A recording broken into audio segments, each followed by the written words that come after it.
அதே போலத்தான் சைக்கிள் கடை வைத்து நடத்தி கொண்டிருந்த ஜெயராஜ் அவருடைய மகன் அவர் 2 பேரையும் போலீஸ் ஸ்டேஷனுக்கு அழைத்து சென்று சித்திரவதை செய்து குற்றையிலும் கொலையுமாக கோயில்பட்டி துணை சிறையிலே அடைத்து வைத்து 5ஆம் நாள் 2 பேருமே செத்து போனார்கள்.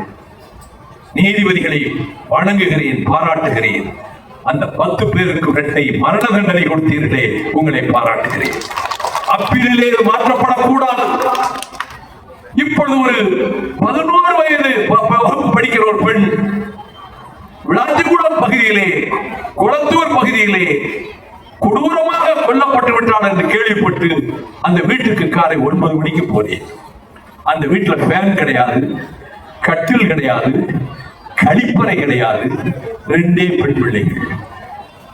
2வது பெண் பிள்ளை 10வது படிக்கிறாள்.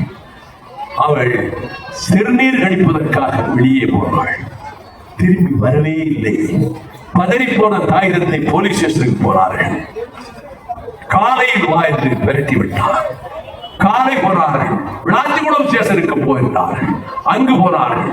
எவனோடாவது ஓடி போயிருப்பாள் என்று இருதயமற்ற அந்த பெண் அதிகாரி சொன்னார். திரும்ப ஊருக்கு வந்தார்கள். வேடநத்தத்துக்கு ஒரு புதர்களுக்கு மத்தியில் அலங்கோலமான நிலையில் பாலியல் வன்முறைக்கு ஆளாக்கப்பட்டு கொலை செய்யப்பட்டு கிடந்தாள் அந்த பச்சிளம் சிறுமி. காவல்துறை மின்னல் வேகத்தில் நடவடிக்கை எடுத்து 7 பேரை கைது செய்தது. யார் உண்மையான குற்றவாளி என்பதை தடயங்கள் கொண்டு ஆராய்ச்சி செய்ததில் 10 நாள் கழிந்தது. கடைசியில் அந்த படுகொலைக்கு காரணமானவன் கைது செய்யப்பட்டு உள்ளே இருக்கிறான்.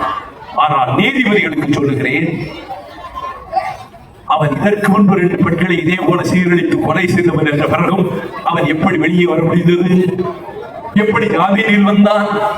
நீதிபதிகளே, நீங்கள் பல ஆலோசனைகளை சொல்லுகிறீர்கள், உயர்ந்த இடத்தில் இருக்கிறீர்கள். நான் சாதாரண வழக்கறிஞராக கேட்கவில்லை, பிரஜைகளில் ஒருவராக கேட்கிறேன். எதற்காக இப்படிப்பட்ட புனியவனுக்கு ஜாமீன் கொடுக்கிறீர்கள்? நான் முதலமைச்சரை கேட்டுக் கொள்கிறேன். வளரப்போவது உங்கள் ஆட்சிதான், அமையப் போவது மீண்டும் திராவிட மாடல் ஆட்சிதான், அமரப்போகிற எம்எல்ஏ கோவிநாதன் தான். ஆனால் நீங்கள் ஆட்சி அமைத்தவர்கள் சட்டம் கொண்டு வாருங்கள்.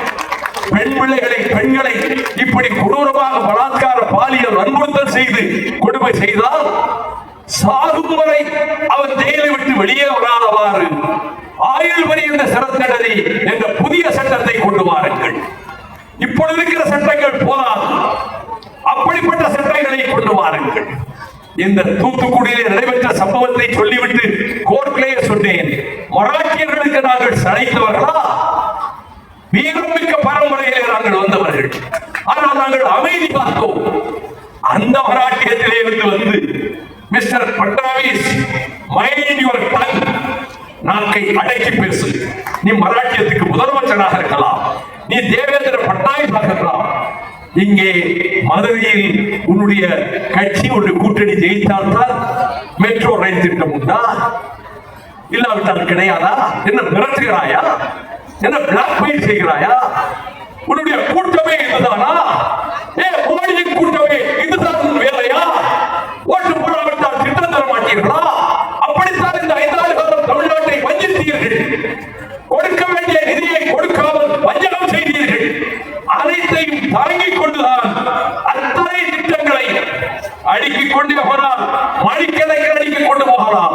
அத்தனை திட்டங்களையும் நிறைவேற்றிய தளபதி ஸ்டாலின் 3000 ரூபாய் பிளஸ் 2000 5000 ரூபாய் ஒவ்வொரு சகோதரிக்கும் வரவு வைத்துவிட்டு மேலும் அறிவித்தார். 8000 ரூபாய் கூப்பனை ஒவ்வொரு பெண்ணுக்கும் கொடுக்கப்படும். நீங்கள் என்ன பொருளை வேண்டுமானாலும் வாங்கிக் கொள்ளலாம். இதை சிலர் ஏகடியம் செய்து பார்க்கிறார்கள், பரிகாசம் செய்து பார்க்கிறார்கள். இதை செய்தும் காட்டுவார். செய்ய போகிறார் தளபதி ஸ்டாலின். வேளாண் பெருங்குடி மக்களுக்கு வகுக்கப்பட்ட திட்டங்களை சொன்னால் காலம் கரைந்துவிடும்.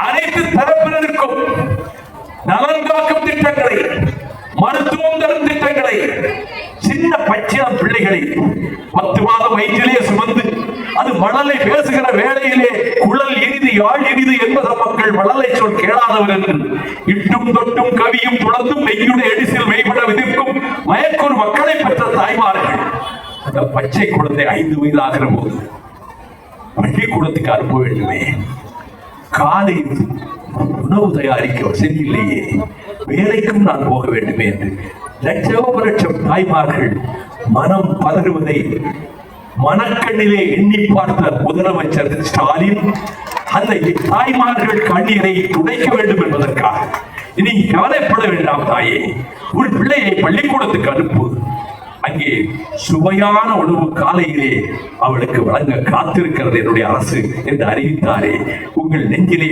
பால்வார்த்தாரே, அந்த புண்ணியவான் வேட்பாளராக இருக்கிற பூமிநாதனுக்கு நீங்கள் வாக்களியுங்கள், வெற்றி பெற செய்யுங்கள்.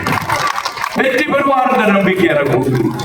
செல்லுகிற இடமெல்லாம் அவர் இந்த 5 ஆண்டு காலத்திலே செய்த சாதனை பட்டியலை வெளியிட்டாரே, அவரை மீண்டும் எம்எல்ஏ ஆக்குங்கள். சட்டமன்றத்திலே வரப்போவது கூட்டணி ஆட்சி அல்ல, திமுக தனிப்பெரும் ஆட்சி. No coalition government. DMK will form its government on its own.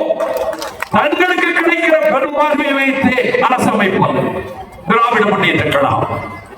அந்த இயக்கத்திற்கு இங்கே இருந்து போகிற எம்எல்ஏ பக்கபலமாக இருப்பார், தேர்ந்தெடுத்து அனுப்புங்கள். நன்றியோடு இருப்போம் உங்களுக்கு. தென்பாண்டி மண்டலத்துக்கு, இந்த பாண்டிய நாட்டு சீமைக்கு அவரும் நன்றியோடு இருப்பார். அடியேனும் என்னாலும் உங்களுக்கு நன்றியோடு இருப்பேன். வெள்ளட்டும் புதிய சூரியன், வெள்ளட்டும் திராவிட முன்னேற்ற கழக கூட்டணி.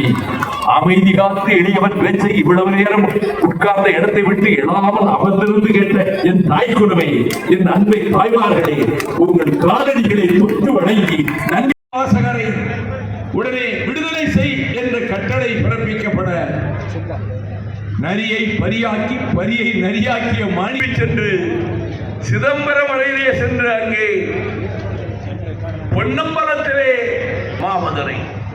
தாய்மார்களே, இந்த மதுரையிலே நீங்கள் குடிப்பதற்கு தண்ணீர் இல்லாமல் போய்விடுவோம். இதை உடைக்க வேண்டும் என்று முடிவெடுத்து உடைப்பதற்கான அத்தனை வேலைகளும் நடைபெற்றுக் கொண்டிருந்த நேரத்தில் இந்த ஆபத்தை தடுப்பது எப்படி என்று எல்லோரும் அணிவித்துவிட்டு கோரிப்பாளையத்திலே முதல் உண்ணாநிலை அறப்போராட்டம், கூடலழக பெருமாள் ஆலயத்துக்கு பின்புறம் இருக்கிற மைதானத்திலே அடுத்த உண்ணாநிலை அறப்போராட்டம். உண்ணாநிலை அறப்போராட்டம் மக்களை சந்திப்பதற்கு வீதி வீதியாக செல்வது என்று முடிவெடுத்து தெப்பக்குளத்துக்கு பக்கத்திலே தியாகராசர் கல்லூரிக்கு எதிரே இருந்து நான் ஆயிரமாயிரமோடு நடைபயணம் புறப்பட்ட போது இந்த அணையை காப்பாற்ற போராடிய, தடுப்பதற்காக போர்க்களத்துக்கு வந்திருக்கிற மறுமலர்ச்சி திராவிட முன்னேற்ற கழகத்தின் பொதுச் செயலாளரை நான் போற்றி வணங்குகிறேன் என்று சொல்லி, நான் சற்றும் எதிர்பாராத விதத்தில் என் பாதங்களிலே பழிந்து கைகளை அதை பற்றிய வேளையிலேயே நான் துடிதுடித்து போகிறேன். ஐயா, என்ன காரியம் செய்தீர்கள், இப்படி காலை பற்றலாமா என்ற போது இதை தடுத்து நிறுத்தக்கூடிய போர்க்களத்துக்கு நீங்கள் புறப்படுகிறீர்கள். கட்சி, ஜாதி